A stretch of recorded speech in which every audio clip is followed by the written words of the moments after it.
J'ai une très très chère amie qui est comme ça.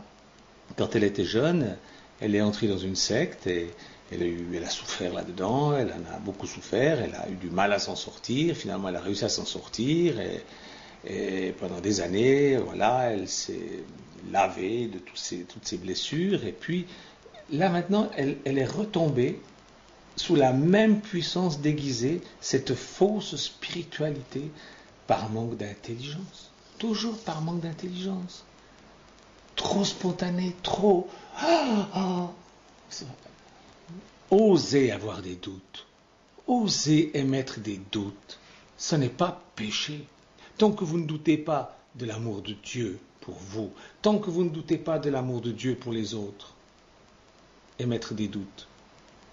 Ça nous fait poser des bonnes questions très souvent, très souvent. Vous savez, mon papa, il disait une chose, je me rappelle, j'étais petit, et puis j'avais été travailler avec lui pendant le mois d'août, et puis on remontait avec la voiture en fin de journée à Chèvres, là, et je me vois toujours dans le contour, là, en montant vers, il y avait une pension qui s'appelait la pension des Roseliers. Juste en passant devant, il m'a dit, Michel, les gens intelligents, ce sont ceux qui écoutent et qui disent oui mais. Oui mais. C'est-à-dire qu'ils ne prennent pas tout pour vrai, tout pour authentique, parce que l'autre est sympathique, parce qu'il est gentil, parce qu'il sent bon, ou je ne sais pas quoi. Non, il faut éprouver les esprits pour savoir. N'avalez pas tout. Le monde est pris dans un fleuve de péché, d'erreur, et le monde évangélique n'y échappe pas. Veillez et priez. Il vous faut acquérir de l'intelligence. Savoir qui est Dieu, qui vous êtes, en quel temps nous sommes, ce que vous avez à faire, être pragmatique.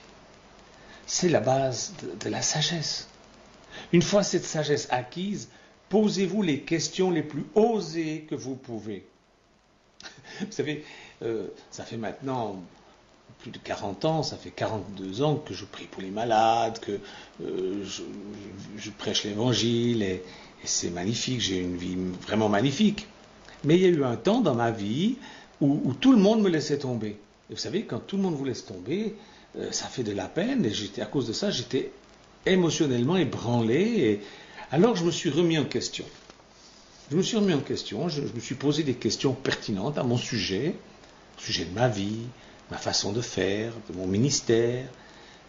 J'ai mis en doute même mon honnêteté. Et bien vous savez, l'intelligence m'a fait relever la tête. L'intelligence, c'est un cadeau de Dieu. Et sans la puissance du doute, le don d'intelligence est inefficace. C'est bizarre, n'est-ce pas? Thomas doutait. Eh bien moi je dis qu'il avait raison de douter. C'est bien facile de lui jeter la pierre là. D'ailleurs, on accable toujours ce pauvre Thomas, mais je vous rappelle que tous les disciples ont douté. Rappelez-vous quand Marie est venue leur dire « J'ai vu Jésus vivant », ils ont dit qu'elle était folle. Ils ont tous douté. Eh bien pour moi, ils ont fait la preuve d'intelligence. Vous allez me dire « Oh Michel, qu'est-ce que tu nous dis ?» Le doute est la preuve de l'intelligence. Oui, mais ils ont douté. Mais ils n'ont pas continué à douter toute leur vie comme des imbéciles. Vous comprenez? Ils ont maîtrisé leurs doutes et ils sont devenus les plus forts et les plus efficaces des croyants. Je vous dis ça parce que je crois que vous qui venez m'écouter là, vous êtes maintenant à même de comprendre ces choses. Je crois que maintenant vous êtes mûrs pour entendre ces choses. Il n'y a qu'une chose sacrée sur la terre, c'est la Bible. Ne doutez jamais de ce que la Bible vous dit. Ne doutez pas de l'existence de Dieu. La Bible nous dit dans le psaume 53, verset 2, il n'y a que les insensés qui disent qu'il n'y a pas de Dieu. L'insensé doute et il continue à douter. C'est là où il est insensé. Moi, j'ai vu combien de gens doutaient de Dieu et après avoir entendu la parole de Dieu, ils ont changé, ils ont cru. Thomas, après avoir vu la parole de Dieu vivante en chair, il a cru. Jésus a dit, ah oui, heureux ceux qui n'ont pas vu et qui ont cru. Je fais partie de ceux-là, je n'ai pas vu Jésus, mais j'ai cru. Oui, mais ne doutez pas de Dieu, de son amour. Vous avez, c'est possible que vous doutiez, mais ce qu'il ne faut pas, c'est rester dans le doute. Il faut réfléchir, se poser les questions. être sincère avec soi-même et avec son Dieu. Ne doutez pas de Dieu, ne doutez pas de son amour, ne doutez pas de sa justice, ne doutez pas de l'intérêt qu'il a pour vous, ne doutez pas que Dieu vous conduit, même si ça va mal en ce moment dans votre vie.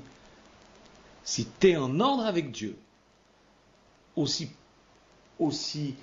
clairement que ta conscience peut te le faire croire, si tu te crois vraiment en ordre avec Dieu, si tu as vraiment confessé tes péchés, si tu as fait tout ce que tu pouvais pour mettre ta vie en ordre et aller demander pardon là où tu as offensé des gens, si tu as fait tout ce que tu pouvais, alors si tu es en ordre, ne doute pas de toi.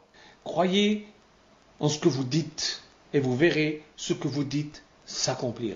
Marc 11, 23. Vous avez le droit de croire dans ce que vous dites. Croire, c'est pas seulement croire en Jésus, c'est croire aussi en vous, c'est croire aussi dans les autres. L'amour croit tout, nous dit la Bible. Croyez dans vos frères et sœurs. Aucun vrai frère, aucune vraie sœur ne cherche à vous nuire.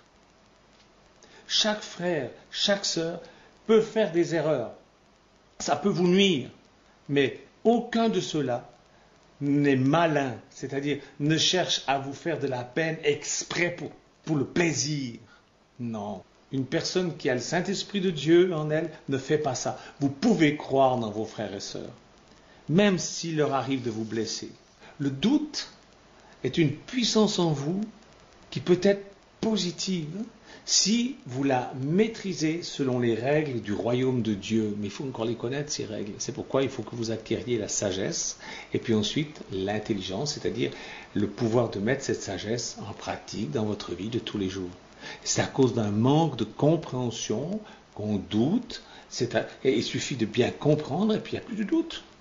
Il faut comprendre. Pour comprendre ce qui vous trouble, eh bien vous avez besoin de plus que de la sagesse. Vous avez besoin de l'intelligence spirituelle qui vient de Dieu. L'intelligence spirituelle vient de Dieu. C'est lui qui la donne. Amen. C'est lui qui la donne. Prions. Seigneur mon Dieu, je te remercie d'avoir béni mes frères et sœurs pendant qu'ils écoutaient ce message, de leur avoir montré qu'il y a quelque chose de positif dans le doute quand on réfléchit sérieusement devant toi et qu'on se remet entre tes mains pour être éclairé afin que l'intelligence prenne le dessus et nous permette de pouvoir nous comporter correctement selon les règles du royaume. Merci Seigneur, maintenant de répandre cette intelligence sur la personne qui écoute ce message enregistré. Au nom du Seigneur Jésus-Christ, soyez intelligents, devenez intelligents, mettez tous vos efforts pour devenir intelligents. Avec tout ce que vous avez, faites tout ce qui vous est possible pour devenir intelligent. Dieu bénira cela. Amen. Amen. Je crois vraiment que Dieu est en train de faire de grandes choses avec tous ceux qui sont en train de m'écouter maintenant, selon la promesse qui nous avait été donnée au début de l'année. Si tu marches, ton pas ne sera pas gêné, et si tu cours, tu ne chancelleras pas.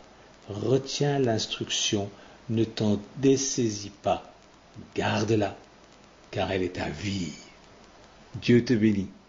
Dieu te bénit. À bientôt. Amen.